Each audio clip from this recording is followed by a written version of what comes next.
வணக்கம். நீங்கள் இணைந்திருப்பது வீரகேசரி இணையதளத்துடன். இலங்கை மின்சார சபை தொழிற்சங்க முன்னணி, அனைத்து பல்கலைக்கழக மாணவர் ஒன்றியம் மற்றும் சுகாதார முகாமைத்துவ உதவியாளர்கள் தலைநகர் கொழும்பில் நேற்று புதன்கிழமை வெவ்வேறாக ஆர்ப்பாட்டங்களில் ஈடுபட்டனர். சம்பள உயர்வு கோரி இலங்கை மின்சார சபை தொழிற்சங்க முன்னணியினர் ஆர்ப்பாட்டத்தில் ஈடுபட்டனர். எதிர்வரும் நாட்களில் பெட்ரோலியம், மின்சாரம், நீர் மற்றும் துறைமுகம் போன்ற துறைசார் ஊழியர்கள் ஒன்றிணைந்து பாரியளவிலான போராட்டங்களை அரசு சந்திக்க நேரிடும் எனவும் அவர்கள் குறிப்பிட்டனர். ஆர்ப்பாட்டத்தின் முடிவில் ஜனாதிபதியிடம் மகஜர் ஒன்றும் கையளிக்கப்பட்டது.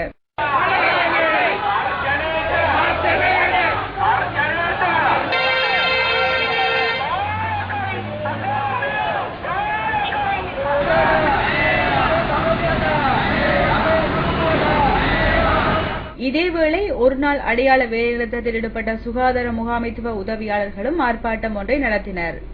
சுகாதார முகாமைத்துவ ஊழியர்கள் சேவையை அரசு சேவை, அரச முகாமைத்துவ உதவியாளர்கள் சேவைகள் ஈர்ப்பதற்கு எடுக்கப்பட்டுள்ள அமைச்சரவை தீர்மானத்திற்கும் சுற்று நிறுவனத்திற்கும் எதிர்ப்பு தெரிவித்தல் உள்ளிட்ட சில விடயங்களை முன்வைத்து இவர்கள் ஒருநாள் அடையாள வேலைநிறுத்தத்தில் ஈடுபட்டனர்.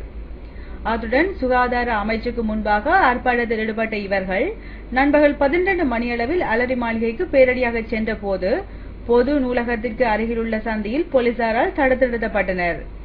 எனினும் சில பிரதிநிதிகள் மாத்திரம் அலரி மாளிகைக்கு செல்ல அனுமதிக்கப்பட்டனர். அனுமதிக்கப்பட்டவர்கள் ஜனாதிபதியின் மேலதிக செயலாளர் MDW ஆரியவங்சவிடம் மகஜரையும் கையளித்தனர்.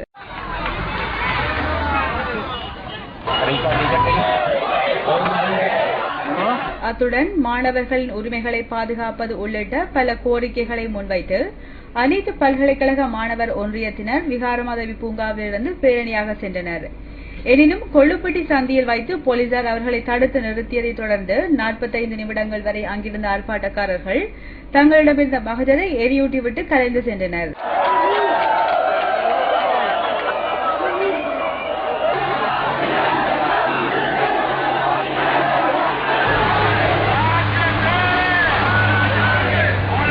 மேலும் நேற்று முன்தினம் செவ்வாய்க்கிழமை நிறைவேற்று அதிகாரம் கொண்ட ஜனாதிபதி முறையினை இல்லாதொழிக்குமாறு கோரி அரசாங்கத்தை வலியுறுத்தி JVP-யினர் லிப்டன் சுற்றுவட்டத்தில் ஆர்ப்பாட்டத்தில் ஈடுபட்டுள்ளனர். அடுத்தடுத்த 2 தினங்கள் அரசாங்கத்திற்கு எதிராக தொழிற்சங்கங்களும் பல்கலைக்கழக மாணவர்களும் இணைந்து எதிர்ப்பு ஆர்ப்பாட்டங்களை நடத்தியுள்ளமை குறிப்பிடத்தக்கது.